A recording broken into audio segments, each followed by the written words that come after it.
Hi friends, welcome to my YouTube channel. മലയാള ചലച്ചിത്ര ലോകത്ത് തൻ്റേതായ വ്യക്തിമുദ്ര പതിപ്പിച്ച നമ്മുടെ താരചക്രവർത്തിയാണ് നമ്മുടെ പത്മശ്രീ ഭരത് മോഹൻലാൽ. അദ്ദേഹത്തിൻ്റെ ഏറ്റവും ലേറ്റസ്റ്റായ പടമാണ് ബാറോസ്. അദ്ദേഹം സംവിധാനം ചെയ്ത് ഇറക്കിയ അദ്ദേഹത്തിൻ്റെ 47 വർഷത്തെ അദ്ദേഹത്തിൻ്റെ അഭിനയ പാടവത്തിൻ്റെ എല്ലാ ചേരുവകളും ഒത്തിണക്കിക്കൊണ്ട് അദ്ദേഹത്തിൻ്റെ സംവിധാനത്തിൽ പുറത്തിറങ്ങിയ പടമാണ് ബാറോസ്. ഏകദേശം 650 ദിവസങ്ങളെടുത്താണ് ബാറോസ് ഷൂട്ട് ചെയ്തത്. മോഹൻലാൽ പറയുന്നത് 1650 ദിവസങ്ങൾക്ക് ശേഷമാണ് തനിക്ക് ആ കഥാപാത്രത്തിൽ നിന്ന് ഒരു മോചനം ലഭിച്ചത് എന്നാണ്. തീർച്ചയായിട്ടും കോടിക്കണക്കിന് ഉറുപ്പിക ചിലവാക്കി മലയാളത്തിലും തെലുങ്കിലും തമിഴിലും അതുപോലെ തന്നെ ഹിന്ദിയിലും എല്ലാം ഡബ് ചെയ്ത് ഒരേ സമയത്ത് ഇറക്കിയ ഈ സിനിമ കുട്ടികളെ ചേർത്ത് കുട്ടികളെക്ക് വേണ്ടിയുള്ള ഒരു പടമാണെങ്കിലും അതുപോലെ തന്നെ കുടുംബ പ്രേക്ഷകരെയും അതുപോലെ തന്നെ മറ്റുള്ള പ്രേക്ഷകരെയും ഉൾക്കൊള്ളാനുള്ള എല്ലാ ചേരുവകളും ബാറോസ് എന്ന സിനിമയിലുണ്ട്. തീർത്തും വളരെ രസകരമായ ഒരു 40 വർഷത്തിന് ശേഷം ഇറങ്ങുന്ന ഒരു 3D ഫിലിം എന്ന ഒരു പ്രത്യേകത കൂടി ഈ ബാറോസ് സിനിമയ്ക്കുണ്ട്. അതിനെക്കുറിച്ച് പടം കാണാൻ വേണ്ടി വന്ന മോഹൻലാലിന് നമ്മളോട് എന്താണ് പറയാനുള്ളത് എന്ന് ആദ്യമായി നമുക്കൊന്ന് കേൾക്കാം. 650 ദിവസങ്ങളോളം ഷൂട്ട് ചെയ്തൊരു സിനിമയാണ്. അങ്ങനെ 1650 ദിവസത്തിന് ശേഷം എനിക്കാണ് മോക്ഷം കിട്ടിയിരിക്കുന്നത് ബറോസിനെ പോലെ. ഇത് വളരെ ഒരു ചിൽഡ്രൻ ഫ്രണ്ട്ലി ഫിലിമാണ്. എന്ന് പറഞ്ഞാൽ ഒരു ഫാമിലിക്കും എല്ലാവർക്കും കാണാവുന്ന ഒരു സിനിമയാണ്. കുട്ടികൾക്ക് മാത്രമല്ല, വലിയ ആൾക്കാരിലെ കുട്ടികൾക്കും ഫോക്കസ് ചെയ്തിട്ടാണ് ഈ സിനിമ ചെയ്തിരിക്കുന്നത്. ഒരു 40 വർഷത്തിന് ശേഷമാണ് ഒരു 3D ഫിലിം ഇന്ത്യയിൽ ചെയ്തിരിക്കുന്നത്. ഒരുപാട് സ്പെഷ്യാലിറ്റിയാണ് നമ്മൾ ഷൂട്ട് ചെയ്തിരിക്കുന്നത്. ഇതിനെ പറയുന്നത് നേറ്റീവ് 3D ഷോട്ട് വിത്ത് സ്റ്റീരിയോ ലെൻസസ് എന്നാണ്. അപ്പോൾ അതിൻ്റെ എല്ലാ ഘടനകളും വേറെ രീതിയിലാണ്. അത് ഷൂട്ട് ചെയ്യുന്ന രീതി, അതിൻ്റെ സൗണ്ട് സ്കേപ്പ് എല്ലാം. അപ്പം അങ്ങനെ ഒരു മനസ്സോടു കൂടിയാണ് ഈ സിനിമ കാണേണ്ടത്. അപ്പം അതായത് നമ്മൾ മറ്റ് കാണുന്ന സിനിമയുടെ ബേസിലല്ല ഈ സിനിമ. അങ്ങനെ ഈ സിനിമ എടുക്കാൻ പറ്റില്ല. പെട്ടെന്ന് ഉള്ള പാനുകൾ, ടിൽറ്റപ്പ്, അല്ലെങ്കിൽ ഇമ്മീഡിയറ്റ് ആയിട്ടുള്ള കട്ടിങ്, അങ്ങനെയൊക്കെ ചെയ്തു കഴിഞ്ഞാൽ ഈ കാണുന്ന ആൾക്കാർക്ക് തലവേദന ഉണ്ടാകാം, നോസിയ ഉണ്ടാകാം, ഡിസോറിയൻറ്റഡ് ആകാം. അതുകൊണ്ട് കാണികൾ, വ്യൂവേഴ്സിൻ്റെ മനസ്സറിഞ്ഞിട്ടാണ് ഈ സിനിമ ചെയ്തിരിക്കുന്നത്. ഈ സിനിമയിൽ വർക്ക് ചെയ്തിരിക്കുന്നവരൊക്കെ തന്നെ വളരെ പ്രസിദ്ധരായ ആൾക്കാരാണ്, പുറത്തുനിന്നുള്ള ആൾക്കാരാണ്. അതിൻ്റെ മ്യൂസിക് ചെയ്തിരിക്കുന്ന ആൾ, അല്ലെങ്കിൽ അതിൻ്റെ സൗണ്ട് ഡിസൈൻ ചെയ്തിരിക്കുന്ന ആൾ, പിന്നെ സന്തോഷ് ശിവനാണ് ക്യാമറ ചെയ്തിരിക്കുന്നത്. നിങ്ങൾ സിനിമ കണ്ട ആൾക്കാരാണെങ്കിൽ മനസ്സിലാവും. പിന്നെ ലിഡിയൻ നാദസ്വരാണ് അതിൻ്റെ മ്യൂസിക് ചെയ്തിരിക്കുന്നത്. അതായത് നമ്മളിതൊരു ചിൽഡ്രൻ ഫ്രണ്ട്ലി ഫിലിം ആയതുകൊണ്ട് വളരെ ചെറുപ്പക്കാരനായ, അയാൾക്കന്ന് 13 വയസ്സേ ഉണ്ടായിരുന്നു. ഏതാണ്ട് 6 വർഷം മുമ്പാണ് ഞങ്ങൾ തുടങ്ങിയത്. അപ്പോൾ അങ്ങനെ ഒരു മനസ്സുള്ള ഒരാളുടെ മ്യൂസിക് വേണമെന്ന് വിചാരിച്ചിട്ടാണ് അയാളെ കൊണ്ട് ചെയ്തിരിക്കുന്നത്. വളരെ ഡിഫറൻ്റ് ആയിട്ടുള്ള ഒരു സിനിമയാണ് ചെയ്തിരിക്കുന്നത്. എനിക്കങ്ങനെ ഒരു വലിയ സിനിമ ചെയ്യണം എന്നുള്ള ആഗ്രഹമൊന്നും ഉണ്ടായിരുന്നില്ല. ഇതൊരു നിയോഗം പോലെ വന്ന് പെട്ടതാണ്. നവോദയയിൽ നിന്ന് തന്നെയാണ് തുടക്കം. എൻ്റെ സിനിമ തുടങ്ങിയിരിക്കുന്നത് നവോദയയിൽ നിന്നാണ്. ഇപ്പോൾ ഇങ്ങനെ ഒരു ഡയറക്ഷനും തുടങ്ങിയിരിക്കുന്നത് നവോദയയിൽ നിന്നാണ്.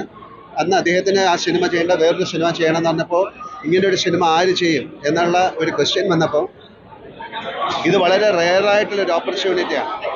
40 വർഷമായിട്ട് ആരും ചെയ്യാത്തൊരു കാര്യം. എല്ലാ രീതിയിലും വളരെയധികം ശ്രദ്ധിച്ച് ചെയ്യേണ്ട ഒരു സിനിമയാണ്. അപ്പോൾ അതിന് നമുക്ക് വളരെയധികം ആൾക്കാർ കൂടെ ഉണ്ടായി. ആ സിനിമയിൽ, ആദ്യത്തെ സിനിമയിൽ വർക്ക് ചെയ്ത് തന്നെ ഒരു ടെക്നിക്കൽ ഡയറക്ടറായിട്ട് മിസ്റ്റർ TK രാജീവ് കുമാർ എൻ്റെ കൂടെ വർക്ക് ചെയ്തു. അങ്ങനെ അതിലെ പാട്ട്, അതിലെ സൗണ്ട്, പിന്നെ നമ്മൾ ആ മ്യൂസിക്കിനെ മനസ്സിൽ കണ്ടുകൊണ്ടാണ് ഇതിൻ്റെ ഷോട്ടുകൾ എടുത്തിരിക്കുന്നത്. ഇത് ആദ്യമായിട്ടാണ് ഒരു കേരളത്തിൽ നിന്ന് തമിഴ്, തെലുങ്ക്, കന്നഡ, ഹിന്ദിയിലൊക്കെ ഡബ് ചെയ്തൊരു സിനിമ പോകുന്നത്. എന്ന് പറഞ്ഞാൽ എല്ലാം അതാത് ഭാഷയിൽ സെൻസർ ചെയ്യണം. ഈ സിനിമയുടെ വിജയത്തെ അനുസരിച്ച് ഇന്ത്യക്ക് പുറത്തുള്ള ഒരുപാട് ഭാഷകളിൽ ഇത് ചെയ്യാൻ പറ്റും. ഇംഗ്ലീഷ് ആയാലും സ്പാനിഷ്, പോർച്ചുഗീസ്, അല്ലെങ്കിൽ റഷ്യൻ, അങ്ങനെയൊക്കെ.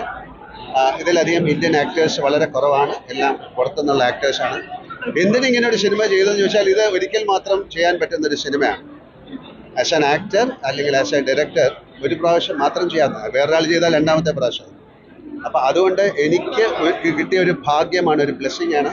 ഞാൻ പിന്നെ വിചാരിച്ചു 47 വർഷത്തെ എൻ്റെ സിനിമാ ജീവിതത്തിൽ എൻ്റെ പ്രേക്ഷകർ നൽകിയ സ്നേഹവും ആ റെസ്പെക്റ്റും അതിൻ്റെ ഒരു ഉത്തരവാദിത്തം പോലെ എനിക്ക് തിരിച്ചു കൊടുക്കാവുന്ന ഒരു ഗിഫ്റ്റാണ്. അപ്പോൾ ഞാൻ വിചാരിച്ചു അത് ഏറ്റവും ചിൽഡ്രൻ ഫ്രണ്ട്ലി ആയിട്ടുള്ളൊരു ഫിലിം ഉണ്ടാക്കാം, ഫാമിലിക്ക് വേണ്ടിയിട്ടുള്ളൊരു ഫിലിം ഉണ്ടാക്കാമെന്ന് വിചാരിച്ചു. എന്ന് വെച്ച് ഇതിന് ഒരുപാട് സിനിമകൾ ചെയ്യാൻ ഉള്ളൊരു പ്ലാനൊന്നും അല്ല. എന്തായാലും നിങ്ങളുടെയൊക്കെ ഒരു അനുവാദത്തോടു കൂടിയും ആശീർവാദത്തോടു കൂടിയും ഈ സിനിമ അപ്പോൾ നിങ്ങൾ കേട്ട് കാണും നമ്മുടെ മോഹൻലാൽ എന്താണ് നമ്മോട് പറഞ്ഞതെന്ന്. മോഹൻലാൽ പറയുന്നു, പെട്ടെന്നുള്ള ആക്ഷനും കട്ടിങ്ങും കാര്യങ്ങളും ഒന്നും തന്നെ ഈ സിനിമയിൽ ഇല്ല എന്നും ഇതൊരു 3D ഫിലിം ആയതുകൊണ്ട് തന്നെ പ്രേക്ഷകർക്ക് പെട്ടെന്ന് തലവേദനയും അതുപോലത്തെ എന്തെങ്കിലും റിസൾട്ട്സ് ഒക്കെ ഉണ്ടാവാനുള്ള സാധ്യതയുണ്ട്.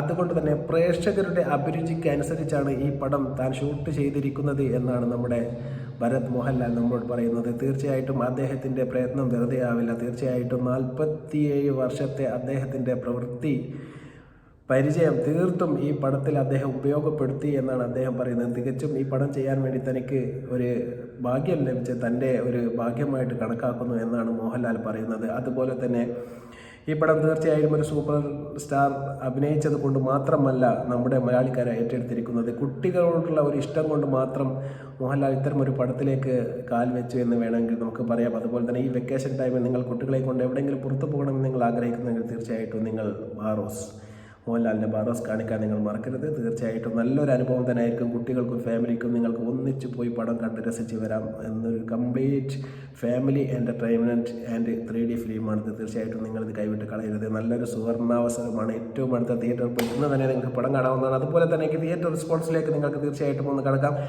എന്താണ് തിയേറ്റർ റെസ്പോൺസ് എന്ന് തീർച്ചയായിട്ടും നമുക്ക് പ്രേക്ഷകരോട് തന്നെ ചോദിച്ച് മനസ്സിലാക്കാം. പ്രേക്ഷകരുടെ സമക്ഷം അടിപൊളിയല്ല, നല്ല ഭംഗിയുണ്ട്. അടിപൊളി ഫിലിമാണ്, അടിപൊളിയാണ്. മോഹൻലാൽ അടിപൊളി ഡയറക്ടറാണ്. എല്ലാവരും നല്ല കലക്കനാണ്. ഞങ്ങൾ ഫാമിലി ഞാനുണ്ട്, ഭാര്യയുണ്ട്, മകനുണ്ട്. ഇഷ്ടപ്പെട്ടു. നല്ല ഫിലിമാണ്, നല്ല ഫിലിമാണ്. മോഹൻലാലിന്റെ ഫാനാണ് ഞങ്ങൾ. ഒരു ഇംഗ്ലീഷ് പടം കണ്ട ഒരു ഫീലിംഗ്. അടിപൊളി, സൂപ്പർ. പടം മോഹൻലാലിന്റെ പടമാണെന്ന് പറയാം. 3D കൊള്ളാം, പക്ഷെ ഗ്ലാസ് ഒരു സുഖമില്ല. ഗ്ലാസ് സുഖമില്ല. ഇഷ്ടപ്പെട്ടു, കുട്ടികൾക്ക് ഇഷ്ടപ്പെടും. അതൊക്കെ കൊള്ളാം. അനിമേഷൻ വളരെ നന്നായിരുന്നു. സൂപ്പറായിരുന്നു, സൂപ്പർ. സൂപ്പറായിരുന്നു. കൊള്ളാം. Good direction, almost very good film. തീർച്ചയായിട്ടും നല്ലൊരു ഫിലിമാണ്. ലാലേട്ടൻ്റെ ആ ഒരു എക്സ്പീരിയൻസ്, ഇത്രയും നാളത്തെ സിനിമാ ജീവിതത്തിലെ എക്സ്പീരിയൻസ് വളരെ നന്നായിട്ട് അതിനകത്ത് വന്നിട്ടുണ്ട്. ബെസ്റ്റ് വിഷസ് ലാലേട്ടൻ ഫോർ എൻ്റർടൈൻമെൻറ്റ്. Good film. ഫാമിലിയായിട്ട് കാണാൻ പറ്റിയ സിനിമയാണ്, കുഴപ്പമില്ല. പിള്ളേർക്കൊക്കെ ഇഷ്ടപ്പെട്ടു, നന്നായിട്ടുണ്ട്.